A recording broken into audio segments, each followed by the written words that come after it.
School থেকে বাড়ি ফেরার পথে অষ্টম শ্রেণীর পড়ুয়াকে মারধর করার অভিযোগ উঠল জনাচারেক যুবকের বিরুদ্ধে। 6 ডিসেম্বর সোমবার বিকেলে এই ঘটনাটি ঘটেছে আসানসোলের সালানপুর থানার রূপনারায়ণপুর ফাঁড়ি এলাকায়। মঙ্গলবার সন্ধ্যায় গোটা বিষয়টি জানিয়ে রূপনারায়ণপুর ফাঁড়িতে লিখিত অভিযোগ দায়ের করেছেন প্রহৃত পড়ুয়া নবীন লাহার বাবা কাঞ্চন লাহা। এই ঘটনা নিয়ে গোটা এলাকায় চাঞ্চল্য ছড়িয়ে পড়ে।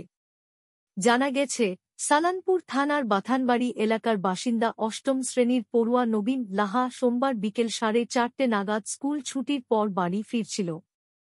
তখন রূপনারায়ণপুর রেল ব্রিজ পার করে প্রতাপপুর গ্রামের রাস্তার 4 জন যুবক এসে ওই ছাত্রকে ধরে মারধর শুরু করে। যুবকেরা পড়ুয়া নবীন লাহাকে পাঞ্চ ও বেল্ট দিয়ে মারতে মারতে রেল লাইনের ধারে নিয়ে যাচ্ছিল। কিন্তু সেই সময় এলাকায় সাধারণ মানুষের সেখানে চলে আসেন। হামলাকারীরা লোকজন দেখে পালানোর চেষ্টা করে। এলাকার বাসিন্দারা জখম স্কুল পড়ুয়া নবীন লাহাকে উদ্ধার করেন। এরপর এলাকার মানুষেরা ওই 4 দুষ্কৃতীদের মধ্যে 2 জনকে ধরে ফেলেন।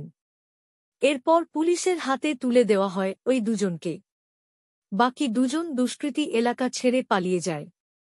ঘটনা নিয়ে ওই পড়ুয়ার বাবা বলেন, কি কারণে মারধর বা আক্রমণ করা হয়েছে তা জানি না। আমার ছেলেকে প্রাণে মারার চেষ্টা করা হয়েছিল। আমি 2 জনের নাম জানতে পেরেছি। ঘটনা নিয়ে লিখিত অভিযোগ দায়ের করেছি সালানপুর থানায়। পড়ুয়া বলেন, আমার উপর কি কারণে ওরা হামলা চালানো বুঝতে পারছি না।